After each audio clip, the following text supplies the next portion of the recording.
Okay, so today in the shop, what we're going to be doing is changing the solenoid on your ATV. This video will work for the Grizzly. It'll work for the Madix Premium, which this is right here. It'll also work for the Mini Madix. So this is your solenoid right here. Now, all your solenoid really is a relay or like a light switch. It's the same idea. So this button here plugs into your wiring harness. When you hit your start button, then what happens is it sends a current down through this red line here and clicks a switch. This goes to your battery, this goes to your starter.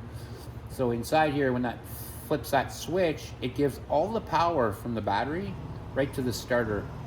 And that's what happens, and that's how your solenoid works. Now, if you go to your power button and you hit this and it's just making a lot of clicks or a real loud buzzing noise, most likely inside here the switch has just failed.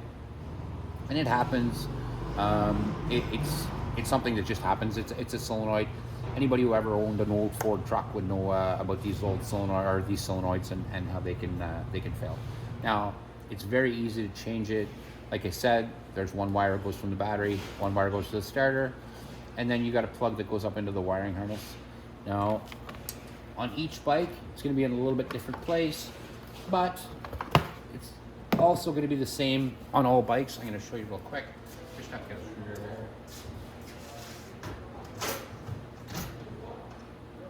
there. Okay. So let's move in a little closer. We'll get real intimate with this ATV. Just like that. Okay, so the solenoid, if you notice, is going to come off to this red wire right here. This is your battery wire. So if you follow this battery wire, it's always going to go to the solenoid. On this model here, it's going to be under this box. Under the Grizzly frame has like a little square frame right here where everything is mounted. All the electrical stuff is mounted right directly there. Here, I'll turn it so you can see. So right here, underneath your seat, it's all directly mounted underneath the plastic here. You'll see it mounted. It has some black tape wrapped around it. So let's go ahead and we'll pop this off. This ATV does not need a solenoid. I literally just changed it in it not that long ago. So we don't have to worry about putting a new one in this one, but I'll show you how it installs.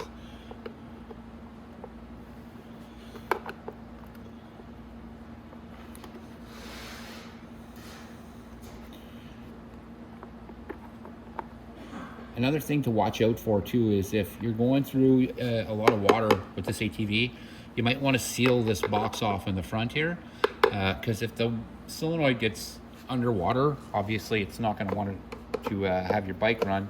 So if you're going to be swamping this machine or putting it real deep in water, that's one of the things you're going to want to look for, is to block off that box. I would also suggest putting a snorkel on your air breather, because you're going to end up filling your carb full of water as well.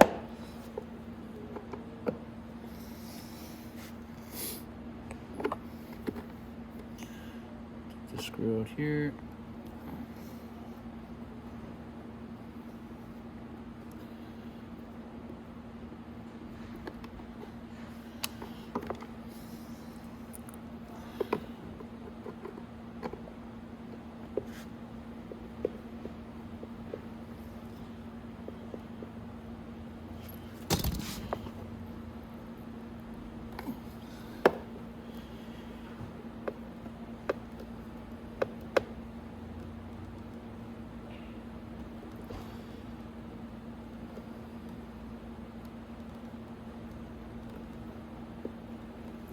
Screw seems a little jammed, I don't know why, but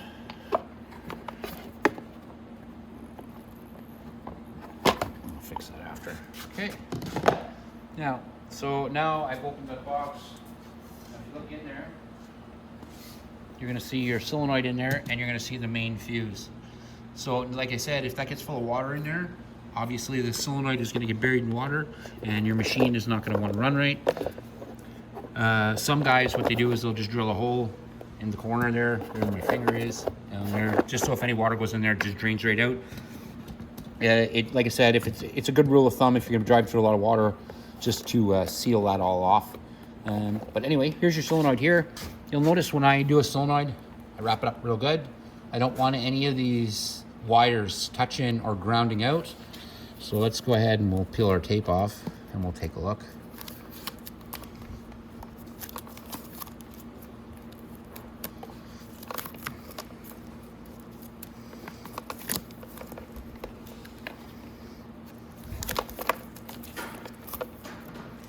And there is a boot that comes on the solenoid, but it's not something I would just recommend using. I also like the black tape. It helps wrap everything up, keeps everything nice and tidy. So let's get that all off there. I'm gonna put some more on it when I'm done. Okay. So now, if we peel that back, okay, we're gonna look at our wires right here. Okay, so like I said, you've got one wire coming from your battery that goes to there, and then you got the other wire going to the starter. Now the one coming off the wire, off the battery, if you wanna, here, I'm gonna unplug this so we can get a look at it. Okay, so now the one coming off the battery is gonna be on the same side as this red one on the plug. And then the green side is gonna be the starter side. So battery goes to the right side, and starter right here goes to the left side. So the same as on my wire, power, so red and yellow is battery, green and yellow is starter. So when I plug that back in, my wires will match, everything will be fine. But all you have to do is remove these two 10 mil bolts, replace one wire at a time. A lot of people, they like to disconnect the battery. I usually don't, because it's just a solenoid. It's a real easy thing. But you don't want these two wires to touch, obviously, because there's going to be a lot of spark. But if I ever have you do a solenoid test, I'm going to want you to put a screwdriver across that just to try to get the ATV to start. The reason is when I do that, I'll grab the screwdriver.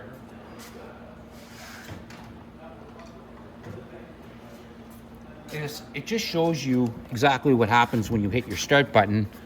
So there's your battery wire right here. So when you hit that start button, all it does is click a switch.